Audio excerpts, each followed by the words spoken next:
जय हिंद दोस्तों, veterans academy Kangra के यूट्यूब चैनल में आपका स्वागत है। आज मैं आपका जो कल एग्ज़ाम हुआ था HP टेट का 2023 का, जो जून का हुआ था, उसका नॉन मेडिकल में से मैथ्स का सेक्शन लेके आया हूँ। मैथ्स लेके आया हूँ आपका 25 जून को जो पेपर हुआ है मैथ सेक्शन फुल एक्सप्लेनेशन के साथ। बहुत इजी पेपर आया था, ज़्यादा टफ नहीं था। आपका जो जीके का सेक्शन था वो भी इजी था। थोड़ी केमिस्ट्री थोड़ी हाई लेवल की थी, मतलब हल्का सा मॉडरेट लेवल बोल सकते हैं, वरना बाकी इजी था। फिजिक्स भी इजी थी, मैथ्स तो बहुत इजी था। देखते हैं कैसे क्वेश्चंस निकलते हैं और आप चेक कर सकते हो कि आपने कितने सही किए हैं, कितने गलत किए हैं। तो स्टार्ट करते हैं। पहला क्वेश्चन है आपका, आप सेक्शन वाइज देख लेना क्योंकि क्वेश्चन आगे पीछे होते हैं सीरीज वाइज, बाकी कुछ नहीं है, क्वेश्चन सेम ही रहते हैं। तो पहला क्वेश्चन है आपका, under root 2x equals to 256। अब 256, तो अंडर रूट 2x को क्या लिख सकता हूँ, 2x इजिकल्स टू 256 का स्क्वायर आ जाएगा। 256 का क्या आ जाएगा आपके पास, स्क्वायर आ जाएगा। अगर मैं इसको सॉल्व करना चाहूँ तो मेरे पास आएगा 256 होता है 2 raised to power 8, 2 raised to power 8 होता है होल पावर 2 है, यानी कि 2 रेस्ट टू पावर 16। अब 2 रेस्ट टू पावर 8 कैसे आया, अब 2 की पावर 2 कितनी होती है, 4 होती है। इसी तरह 2 की पावर 3 कितनी होती है, 8 होती है।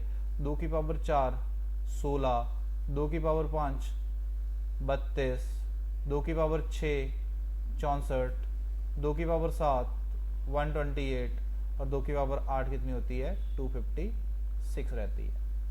तो अब 16 या x, 2 की power x is equal to 2 raised to power 16, तो बेस सेम है, पावर शुड बी इक्वल, यानी कि बी ऑप्शन इसका आंसर रहेगा 16। नेक्स्ट क्वेश्चन की तरफ मूव करते हैं। अब आपके पास बोला है कि 24 कैरेट सोना अगर 100% शुद्ध है, प्योर है, तो 22 कैरेट सोने की शुद्धता की परसेंटेज कितनी होगी, मतलब कितना प्योर होगा। तो 22 कैरेट सोना है और वो टोटल कितने में से, 24 में से, मल्टीप्लाई बाय 100, तो यहाँ पे 11 आया और यहाँ पे आया 12। तो 11/12 आपका क्या रहता है, 11/12 आपका क्या रहता है, 91:2/3%। मल्टीप्लाई बाय 100 भी रहता है क्योंकि परसेंटेज का साइन लगेगा, तभी लगेगा जब मल्टीप्लाई बाय 100 रहेगा, क्योंकि 1/12 कितना होता है, अगर परसेंटेज में फ्रैक्शन याद किए होंगे तो 8:1/3% होता है। तो 100 में से 8:1/3% माइनस हो जाए तो 11/12 बनता है, यानी कि 91:2/3 इसका आंसर होगा। इसका आंसर भी क्या है, बी ऑप्शन। नेक्स्ट क्वेश्चन की तरफ मूव करते हैं। अब ये क्वेश्चन मैंने लास्ट अभी हमारा एक बैच चला है उसमें मैंने क्वेश्चन कराया, एलसीएम एचसीएफ करा रहा हूँ, तो सेम वैल्यूज के साथ सेम ऑप्शन के साथ मैंने क्वेश्चन कराया है ये कि एलसीएम ऑफ 3 नंबर्स इज 120। अगर 3 नंबर का एलसीएम 120 है और देयर एचसीएफ, तो एचसीएफ कौन सा नहीं होगा, कैन नॉट बी, कौन सा नहीं होगा। तो HCF is always a factor of, HCF हमेशा ही क्या होता है, एक फैक्टर होगा किसका, एलसीएम का। मतलब एलसीएम जो होगा वो एचसीएफ से डिवाइड होगा ही होगा, ये कंफर्म है, एचसीएफ से डिवाइड होगा ही होगा, कंफर्म है। तो 120 8 से डिवाइड होता है, हाँ जी होता है। 12 से भी होता है, हाँ जी होता है। 24 से भी होता है, हाँ जी होता है। 35 से नहीं होता। तो उन्होंने कैन नॉट भी पूछा है, मतलब आंसर क्या आ गया इसका, डी ऑप्शन, क्योंकि 8 15 8 120, 12 को 10 से मल्टीप्लाई किया 120 बना, 24 को 5 से मल्टीप्लाई किया 120 बना, मतलब इनके टेबल में आता है। 35 के टेबल में नहीं आता, तो 35 एचसीएफ नहीं हो सकता, बाकी सब चलेंगे। तो आंसर आएगा डी ऑप्शन। नेक्स्ट क्वेश्चन की तरफ चलते हैं। अब देखो ये क्वेश्चन मैंने शॉर्ट्स में भी कराया है, जो हमारी यूट्यूब चैनल में शॉर्ट्स वीडियोस डालते हैं हम, उसमें भी देखना। ये बहुत सिंपल है, सिंपल आता है आपके पास, ए रेशो बी रेशो सी कब होता है, जब ये इक्वल हो, तो जो डिनोमिनेटर होते हैं वही रेशो होती है, 2 3 और 4। और अगर कभी ऐसे क्वेश्चन पूछ ले तो ए की जगह 2 पुट करते हैं, बी की जगह 3 और सी की जगह 4, मतलब ये जो वैल्यूज होती हैं रेशो की वही पुट कर लेते हैं। एक्स लगाने की जरूरत नहीं होती, वेरिएबल लगाने की जरूरत नहीं होती। तो 3 और 2 5 और 4 9, और बी की वैल्यू 3 है तो डिवाइड किया तो 3 आया, आंसर क्या आ गया, 3। 94 का आंसर आ गया, ए ऑप्शन यानी कि 3। नेक्स्ट क्वेश्चन की तरफ चलते हैं। अब देखो a प्लस बी का whole square, x square minus y square, यानी कि x plus y into x minus y, जो कि 80 के बराबर है। अब x माइनस वाई आपको 8 दिया हुआ है तो पुट कर दो, x प्लस वाई कितना आ गया, 80 डिवाइड बाय, ये दूसरी साइड के डिवाइड होगा तो 8 यानी कि 10 आ गया। लेकिन मेरे से पूछा क्या है, x और y की औसत पूछी, एवरेज पूछी, तो एवरेज क्या होगी, x plus y divide by 2, ये एवरेज होगी। तो एवरेज कितनी आ गई 10 डिवाइड बाय 2 यानी कि 5। आपके पास आंसर क्या आ गया 5, डी ऑप्शन। नेक्स्ट क्वेश्चन की तरफ चलते हैं। अब देखो जल्दी जल्दी नहीं करा रहा हूं, ये क्वेश्चन ही ऐसे हैं, ये जल्दी होने वाले क्वेश्चन है। बाकी डिटेल्स में क्वेश्चन जब कराते हैं तो बहुत स्लो कराया जाता है। हमारे बैचेस रेगुलर स्टार्ट रहते हैं आपके कांगड़ा में, वेटरन्स एकेडमी कांगड़ा के नाम से आपका एकेडमी है, आप विजिट कर सकते हो। मैं नंबर लास्ट में मेंशन कर दूंगा। जो भी आपका बैंकिंग, एसएससी और स्टेट सभी पेपरों की तैयारी कराते हैं और बहुत अच्छे से कराते हैं। आप फ्री में डेमो क्लासेस भी लगा सकते हो। अब क्लासेस के लिए आओ, देखो अब देखो ये मैंने शॉर्ट्स में कराया हुआ है सेम क्वेश्चन। इसको हम यूज करते हैं हाइड रूल। क्या यूज करते हैं? Hide rule. तो हाइड रूल में क्या करते हैं, जिसके कॉफिशिएंट निकालने होते हैं, जिसके पार्ट निकालने होते हैं, उसके कॉफिशिएंट को क्या कर देते हैं? हाइड कर देते हैं। यानी कि अब मुझे क्या निकालना है? ए निकालना है, तो मैं ए के कॉफिशिएंट को हाइड कर दूंगा, यानी इस 2 को क्या कर दूंगा? ढक दूंगा। तो मेरे पास कॉफिशिएंट क्या बचा? 3 और 4। तो 3 और 4 को क्या कर दूंगा? मल्टीप्लाई, तो 12 आ गया। फिर आपके पास में बी को निकालना है, तो बी को ढक दूंगा और 4 और 2 को मल्टीप्लाई किया, मतलब बी की जगह 8 आ गया। और सी को ढक दिया तो कितना आया? 6। अब सब में कटिंग हो रही है 2 के टेबल में, तो क्या आ गया? 6:4:3। तो इसका आंसर आ गया 6:4:3, यानी कि सी ऑप्शन। सेकंड्स भी नहीं लगने थे इस क्वेश्चन को। नेक्स्ट क्वेश्चन की तरफ चलते हैं। अब बोला अष्टभुज के विकर्ण।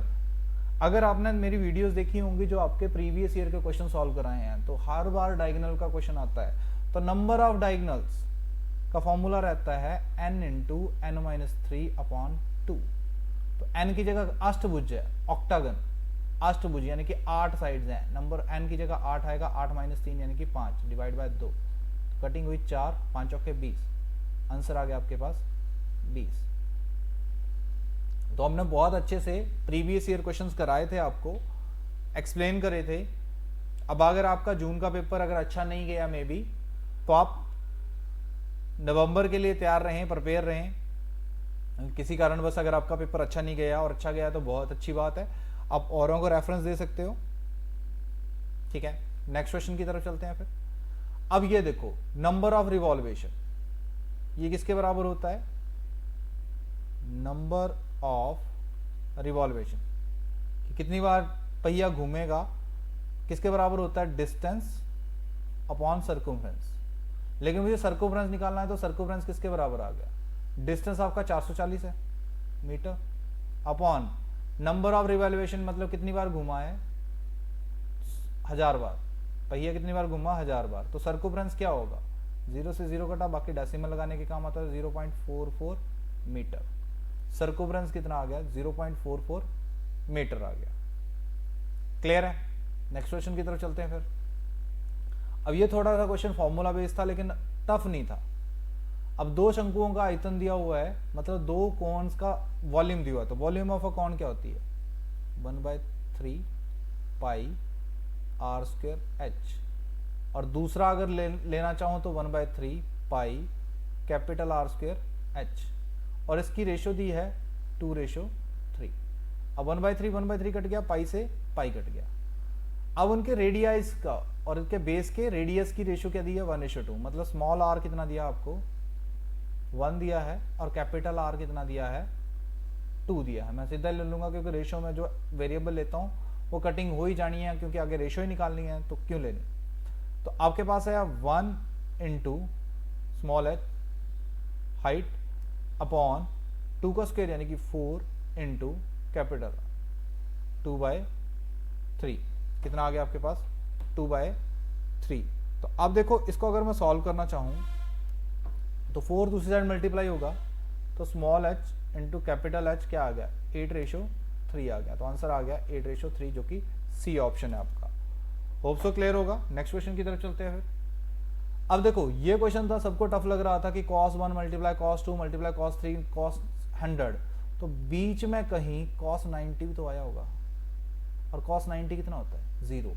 अब 0 से किसी भी टर्म को मल्टीप्लाई करोगे, आंसर 0 ही आएगा या नहीं? तो इसको तो करने की जरूरत ही नहीं थी, देखते ही पता चल रहा था कि इसका आंसर क्या होगा? 0 होगा। नेक्स्ट क्वेश्चन, ये भी लॉजिकल क्वेश्चन था कि प्रीवियस ईयर में मेरी एज वाज कंप्लीट स्क्वायर। पिछले साल में मेरी एज जो थी वो पूर्ण वर्ग थी, और अगले साल next year will be complete cube. और वो अगले साल क्या थी, कंप्लीट क्यूब। अब मैं अगर पहला ऑप्शन देखो 26, 26 से पीछे 25 होता है, हाँ जी परफेक्ट स्क्वायर है। और 26 के बाद अगला क्या होता है, 27, वो परफेक्ट क्यूब है। तो मतलब मेरी एज इस टाइम कितनी है, 26 साल है। 26 साल है क्योंकि यही बोला है previous year my age was complete square. तो 26 से पिछले साल 25, 25 परफेक्ट स्क्वायर था। और नेक्स्ट ईयर कंप्लीट क्यूब, मतलब 26 अगला 27 जो कि परफेक्ट क्यूब है। क्लियर है। नेक्स्ट क्वेश्चन की तरफ चलते हैं।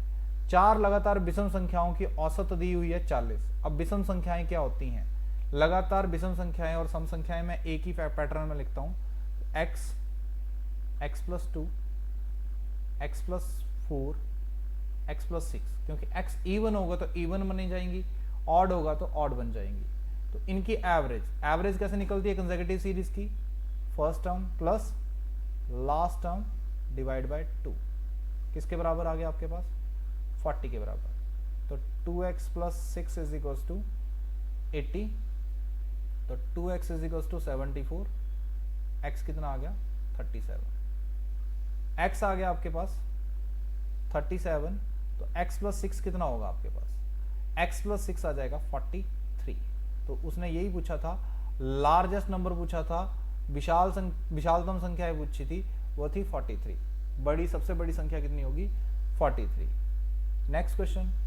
अब देखो ये तो बहुत ही आसान क्वेश्चन है कि 1/11 या तो डिवाइड कर लो, या तो डिवाइड कर लो 1 / 11। डेसिमल लगा, यहाँ 0 आई नहीं करता, एक और 0 आई तो यहाँ पे 0 आई, 11 9 = 99, फिर 1 बचा, फिर 0 आई, एक और 0 लगी तो यहाँ पे भी 0 आई, फिर 9 पे गया 99। ऐसे प्रोसेस चलती रहेगी तो कंटिन्यूटी में आएगा, तो इसको बोलते हैं 9 बार। और जब भी आप 0.09 बार को सॉल्व करते हो तो 9/99, क्योंकि बार का नंबर ऑफ 9 जाते हैं तो 1/11 ही आएगा। उल्टा भी कर सकते हो। क्लियर है। तो इसका आंसर आएगा बी ऑप्शन, इसका आंसर आएगा बी ऑप्शन। मैं जल्दी जल्दी इसलिए करा रहा हूँ क्योंकि पेपर है, रिव्यू करने हैं, तो देखना चाहता हूँ मैं कि आप लोगों ने कितना ज़्यादा टाइम वेस्ट किया है, इसीलिए मैं जल्दबाजी में कर रहा हूँ, वरना इनके लिए तो पेन उठाने की जरूरत नहीं थी, इतने आसान क्वेश्चन थे। नेक्स्ट क्वेश्चन, ये थोड़ा सा टफ क्वेश्चन था, बट अगर फिजिक्स में पढ़ा होगा, क्योंकि लॉगरिथम मैथ्स में तो निकाल दिया था, लेकिन फिजिक्स में भी हमने पढ़ा है कि log a + log b किसके बराबर होता है, log a × b के बराबर होता है। तो यहां पे प्लस लगा है तो सीधा ही क्या आएगा, log a² / bc × b² / ac × c² / ab। अब देखो a भी 2 बार आ रहा है नीचे, b भी 2 बार आ रहा है, c भी 2 बार आ रहा है, और ऊपर ये स्क्वायर कट जाएंगे, यहाँ पे बचेगा log 1 बचेगा, और log 1 क्या होता है, 0 होता है। तो इसका आंसर भी आया 0, बी ऑप्शन। इसका आंसर आया 0, बी ऑप्शन। ठीक है, नेक्स्ट क्वेश्चन की तरफ चलते हैं फिर। अब बोला कि एक ताश के पत्तों की 52 पत्तों की गड्डी है, डेक है, जिसको शफल किया गया है, छांटा गया है, और बोला गया कि प्रोबेबिलिटी क्या होगी कि रेड कार्ड ड्रॉन हो। तो यार 52 कार्ड्स में, 52 पत्तों में 26 आपके रेड होते हैं और 26 क्या होते हैं, ब्लैक। ठीक है, 26 रेड होते हैं, 26 ब्लैक। अब मुझे 26 कार्ड चाहिए कितने में से, 52 में से। तो प्रोबेबिलिटी क्या बनेगी, 1/2 बनेगी, 1/2। प्रोबेबिलिटी क्या रहेगी, 1/2। प्रोबेबिलिटी क्या रहेगी, 1/2। अब 1/2 प्रोबेबिलिटी रहेगी, कितनी रहेगी, 1/2। और 1/2 को क्या लिख सकते हो आप, 1/2 को लिख सकते हो 0.50, जो कि आपके पास 0 लगाने की जरूरत नहीं है वैसे, बट 50, तो आपकी प्रोबेबिलिटी क्या है, 0.50। तो आंसर आ गया 0.50। नेक्स्ट, अब देखो ये थोड़ा सा क्वेश्चन आपको लेंथी पड़ जाता, लेकिन सिंपल अगर सोचूं तो 3 की पावर x माइनस 3 की पावर x/3 लिख सकता हूं, क्योंकि माइनस है, बेस सेम हो, डिवीजन का केस हो तो पावर माइनस हो जाती है, 3 की पावर 1 है, तो यहां से क्या आ गया, 3 की पावर x कॉमन आया तो 1 - 1/3, और 3 की पावर x तो यहां पे आ गया आपके पास 2/3, जो कि किसके बराबर है, 486 के बराबर है। 2 से कटिंग करूंगा तो 243 आएगा और आपके पास आ गया 3 की power x is equals to 3 into 3 की पावर 5। 243 क्या होता है, 3 की पावर 5 होता है। तो अगर मैं इसको सॉल्व करूं तो 3 5 प्लस 1 यानी कि 3 की पावर 6 और 3 की पावर 6 तो x 3x is equal to 3 की पावर 6 तो x कितना आ गया, 6 आ गया। तो इसका आंसर क्या होता, 6 होता, सी ऑप्शन। इसका आंसर क्या होता, 6, सी ऑप्शन। नेक्स्ट क्वेश्चन की तरफ चलते हैं। अब देखो ये तो सीधा ही फॉर्मूला है, फर्स्ट एन टर्म्स के क्यूब का सम। फर्स्ट एन टर्म्स के क्यूब का सम, फर्स्ट एन टर्म्स के क्यूब का सम होता है n into n plus one divide by 2 का whole square. n into n plus one divide by 2 का होल स्क्वायर। ये फर्स्ट एन टर्म्स का सम होता है, ये फर्स्ट एन टर्म्स के स्क्वायर का सम होता है। तीनों फॉर्मूले दिए थे, इसका आंसर आना था बी ऑप्शन। क्लियर है। नेक्स्ट क्वेश्चन की तरफ चलते हैं। अब देखो 2 किलोमीटर में कितने मीटर होते हैं, 2000, क्योंकि किलोमीटर को मीटर में कन्वर्ट करना है या डेसिमल में कन्वर्ट करना है, तो पहले मैंने मीटर में कन्वर्ट कर लिया और प्लस 5 तो कितना आ गया 2005 डिवाइड बाय 1000, क्योंकि फिर मुझे किलोमीटर में कन्वर्ट करना है तो यहाँ पे लगा डेसिमल। आंसर आ गया C option 2.005 kilometre. Next question. अब देखो ये क्वेश्चन है, इसके फ्रैक्शन को सॉल्व करने की कोशिश करो। कई बार फ्रैक्शन तोड़ना पड़ता है, कई बार जोड़ना पड़ता है। तो 1 माइनस 1/5 यानी कि 4/5 मल्टीप्लाई 1 माइनस 1/6 यानी कि 5/6 इंटू 1 माइनस 1/7 यानी कि 6/7 इंटू अप टू सॉन 99/100। तो 5 से 5 कट गया, 6 से 6 कटा, 7 से यहाँ पे कोई टर्म होगी वो कटेगा, तो 99 से ये वाली टर्म कटेगी, मेरे पास बचेगा 4/100 जिसको 1/25 लिख सकते हैं। तो इसका आंसर होगा बी ऑप्शन। क्लियर है। नेक्स्ट क्वेश्चन की तरफ चलते हैं।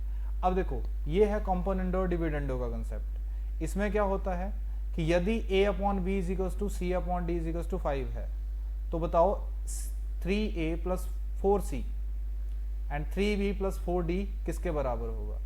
तो a किसके बराबर हो गया, 5 के बराबर, और c भी किसके बराबर हो गया, 5 के बराबर। 5 के अपॉन में कुछ नहीं है तो 1 लगा सकता हूँ, तो b आ गया आपके पास 1 और d भी क्या आ गया 1। पुट कर दो, 3 multiply by 5 plus 4 multiply by 5 divide by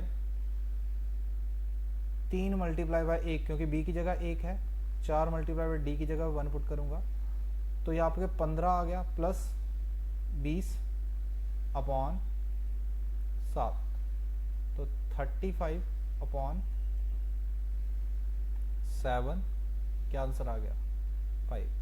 क्या आंसर आ गया 5।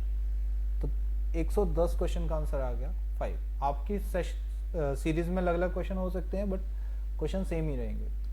नेक्स्ट, 4 अंकों की बड़ी से बड़ी संख्या जो 93 से पूरी तरह डिवाइड होती है। तो 4 अंकों की सबसे बड़ी संख्या तो देख लो पहले कौन सी होती है, यही होती है, इससे बड़ी तो नहीं होती 4 अंकों की। तो 93 से डिवाइड कर दो, जो भी रिमाइंडर आएगा वो माइनस कर देना।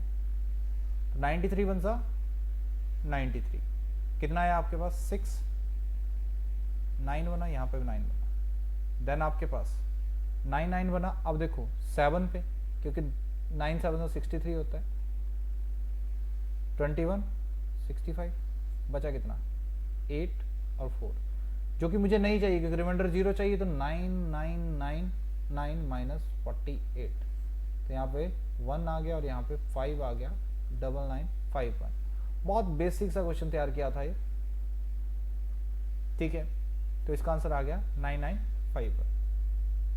नेक्स्ट क्वेश्चन, ये क्वेश्चन भी मैंने जस्ट अभी मैंने सिंप्लीफिकेशन कराई, उसमें कराया है क्लासेस में। तो इसमें क्या करते हैं, रूट के अंदर रूट, रूट के अंदर रूट, रूट के अंदर रूट, तो सबसे लास्ट रूट सॉल्व करते हैं, और लास्ट रूट है आपका 225। 225 किसका रूट होता है, 225 होता है 15 का रूट। तो अब 154 में 15 ऐड कर दूंगा, 154 में 15 ऐड किया तो 169 बना, जो कि किसका रूट होता है 13 का। किसका रूट होता है 13 का। तो 108 में 13 ऐड कर दो, 121 बना, जो किसका रूट आ गया 11 का। तो 25 में 11 ऐड किया तो कितना बना 36। 36 रूट हुआ 6 का, तो 10 प्लस 6 यानी कि अंडर रूट 16, जो कि आंसर आएगा 4। तो 112 का आंसर आएगा 4। क्लियर है? होप सो क्लियर होगा। नेक्स्ट क्वेश्चन की तरफ चलते हैं। अब बोला इनमें से कौन सा कथन असत्य है। मैंने नंबर सिस्टम की वीडियो डाली है, उसमें सारी चीजें पढ़ाई हैं, छोटी छोटी चीजें भी बताई हैं कि 0 is the smallest rational number. और रैशनल नंबर क्या होते हैं? 0 अपॉन मतलब p अपॉन क्यू की फॉर्म में लिखे जाते हैं, और q can not be equal to 0 होना चाहिए। तो हाँ 0 अपॉन 1 लिख सकता हूँ, 0 अपॉन 0 नहीं लिख सकता, लेकिन 0 अपॉन 1 तो लिख सकता हूँ। तो 0 स्मॉलेस्ट रैशनल नंबर है। Every rational number is a real number. हाँ जी, अगर नंबर लाइन पे लिखा जा सकता है तो रियल नंबर है।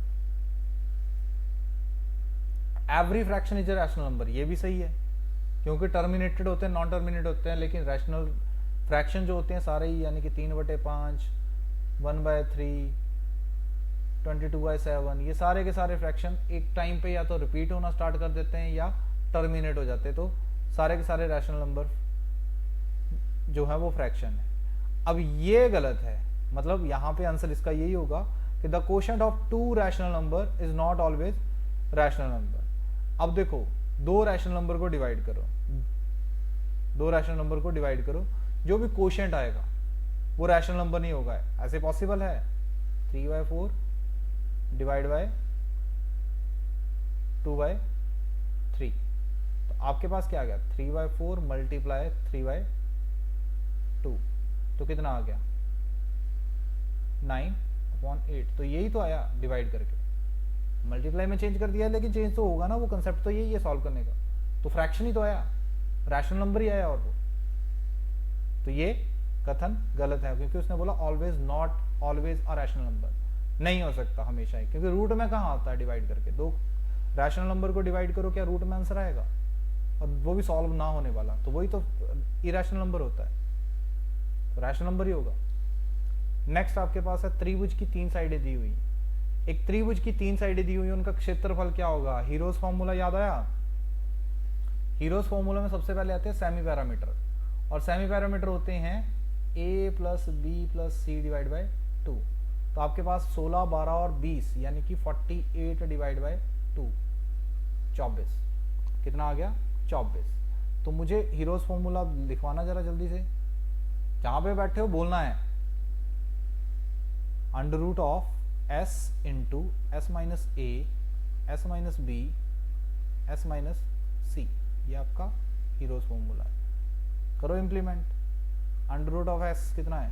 24 मल्टीप्लाई 24 में से 16 का मुंह है 8 बचे, मल्टीप्लाई 24 में 12 का मुंह है 12 बचे, और 24 में से 20 का मुंह है 4 बचे। अब मैं इनको फैक्टराइज करके लिख लूंगा, मैं मल्टीप्लाई नहीं करूंगा। 12 multiply by 2 into 2 multiply by 4 into 12 into 4। अब 2 के पेयर बनाऊंगा तो 12 और 12 में से कॉमन रूट के बाहर एक 12 आ जाएगा, 2 और 2 में कॉमन एक 2 आ जाएगा, और 4 और 4 में कॉमन 4 आ जाएगा। तो कितना आएगा? 96 सेंटीमीटर स्क्वायर। ये क्या आ गया? इसका एरिया आ गया। नेक्स्ट क्वेश्चन की तरफ चलते हैं। नेक्स्ट क्वेश्चन है आपके पास कॉट। तो स्कूल में ये चीज तो याद ही है, पंडित, बद्री, प्रसाद, हर भोले। तो ये साइन है, ये कॉस है, और ये टैन है। टैन का उल्टा होता है कॉट, मतलब ऊपर आ गया आपका base, cot theta is equal to 24/7। तो ये ऊपर आ गया बेस, और ये आ गया परपेंडिकुलर। ये क्या आ गया? परपेंडिकुलर। तो हाइपोटेन्यूज क्या होगा? Base square plus perpendicular square, वो क्या आएगा? हाइपोटेन्यूज का स्क्वायर आएगा। तो बेस का स्क्वायर 24 का स्क्वायर कितना होता है? 576 प्लस 49, 625। तो हाइपोटेन्यूज कितना आ गया? 25, रूट लेके 25। अब हाइपोटेन्यूज आपका 25 आ गया, तो मुझे क्या निकालना है? सीकेंट थीटा निकालना। सीकेंट कॉस का उल्टा होता है, मतलब हाइपोटेन्यूज अपॉन बेस। हाइपोटेन्यूज 25 है और बेस 24 है, तो आंसर आ गया बी ऑप्शन। Next question. अब बोला कितनी अभाज्य संख्याएं सम है। अब अभाज्य संख्या एक ही है जो सम है, जो कि है 2। तो जल्दबाजी में 2 टिक नहीं करना है। इकलौती एक है, उसने काउंटिंग पूछी है, तो इसका आंसर होगा 1। हाउ मैनी, कितनी है, तो एक है। कौन सी है, तब दो होता। कितनी है, तो एक है। नेक्स्ट, इसको डेसिमल में कन्वर्ट करना है, लेकिन देखो आंसर में क्या दिया हुआ है, एक डिजिट के बाद डेसिमल दिया हो तो पहले काउंट करो, 2 तो 4 और 2 6, 6 डिजिट है, मतलब पावर -6 आनी चाहिए थी, लेकिन एक डिजिट कम है, तो कैसे आनी है, 3.5 अपॉन कितने डिजिट है, 1 2 3 4 5, तो यानी कि 3.5 इंटू 10⁻⁻5। इसको सिंपलेस्ट फॉर्म में लिखते हैं। ये भी मैंने प्रीवियस ईयर के क्वेश्चंस में बताया था और हर बार आता है, तो आपको पढ़ के जाना चाहिए। नेक्स्ट, लाइंस और एंगल्स का बहुत आसान सा क्वेश्चन। एल और एम दो पैरेलल लाइंस हैं, उनको बाइसेक्ट कर रही है एक ओ लाइन। तो यहां पे एक एंगल दिया है आपको 115 डिग्री। तो मुझे बताओ कि अगर ये 115 है तो ये कितना होगा, क्योंकि लीनियर पेयर है तो ये कितना बनेगा, 65 बनेगा या नहीं बनेगा, क्योंकि टोटल 180 होता है। अब ये 65 है तो ये जेड बन रहा है, और स्कूल में पढ़ाया होगा जेड किसके बराबर होता है, 65 डिग्री के बराबर। ये वाला एंगल और ये वाला एंगल सेम होगा, तो आंसर आएगा 65 degree. Next question, which of the following is true. Under root को सॉल्व करने का एक बेसिक वे है कि कौन सा ट्रू है इसमें बताना है, तो चेक करने नहीं लगना है। अंडर रूट 5 की वैल्यू मुझे नहीं पता, लेकिन मैं 500 की अप्रॉक्स वैल्यू निकाल सकता हूँ। 500 होता है आपका अप्रॉक्सीमेट 484 यानी कि 22 का, तो 2.2 आ गया अंडर रूट 5, तो मैं आईडी से 2 जीरो लगाते हैं। और अंडर रूट 3 की वैल्यू होती है अप्रॉक्सीमेट 1.7 यानी कि 300 बना। और अंडर रूट 6 की वैल्यू कितनी होगी, फिर 600 बनेगा, तो 2.4 होगी। और अंडर रूट 2 की वैल्यू जो होती है 1.4 होती है, क्योंकि 200 बनता है 196। तो अगर मैं इसको ऐड करूं तो ये 38 बनता है, 3.8 बनता है, कितना बनता है 3.8। और अगर मैं इसको ऐड करूं तो ये कितना बनता है 3.9 बनता है। तो 3.9 बड़ा या 3.8 बड़ा है, मतलब ये वैल्यू बड़ी है इससे, तो आंसर आएगा A option. Next and last question.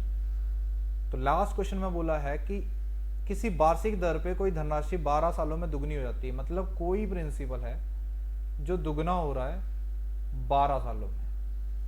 तो रेट ऑफ इंटरेस्ट का फॉर्मूला होता है n-1 इंटू 100 अपॉन टाइम। और n क्या होता है, नंबर ऑफ टाइम्स, कितना हुआ, दुगना हुआ, 3 गुना हुआ, 4 गुना हुआ, तो 1/12 मल्टीप्लाई बाय 100। क्वेश्चन के स्टार्टिंग में बताया था कि 1/12 को लिखते हैं 8:1/3%, क्योंकि 100 तो परसेंटेज लगाने के काम आता है। तो इसका आंसर आएगा ए ऑप्शन, 8:1/3%। होप सो आपको सेशन अच्छा लगा होगा। हमारे फ्रेश बैचेस ज्वाइन करने के लिए आप हमें इस नंबर पे कांटेक्ट कर सकते हैं, और हमारे रेगुलर बेसिस पे फ्रेश बैच स्टार्ट हो रहे हैं। एड्रेस है हमारा अंशुमली भवन, near BDO office, Kangra, near video office Kangra. अगर आप कभी भी विजिट करना चाहते हैं, किसी भी पेपर से रिगार्डिंग आप इन्फॉर्मेशन लेना चाहते हैं, या फिर फ्री में करियर गाइडलाइन लेना चाहते हैं, तो आप इस नंबर पे कांटेक्ट कर सकते हैं और हमें हमारे ऑफिस में आके मिल सकते हैं। आप हमें इन प्लेटफॉर्म्स पे भी ज्वाइन कर सकते हैं, वेटरन्स एकेडमी कांगड़ा के नाम पे, फेसबुक, इंस्टाग्राम और टेलीग्राम पे। वहाँ पे हम आपको इन्फॉर्मेटिव अपडेट्स देते रहेंगे। तो आज के लिए सेशन में काफ़ी है, इतना ही। धन्यवाद दोस्तों, जय हिंद, जय भारत।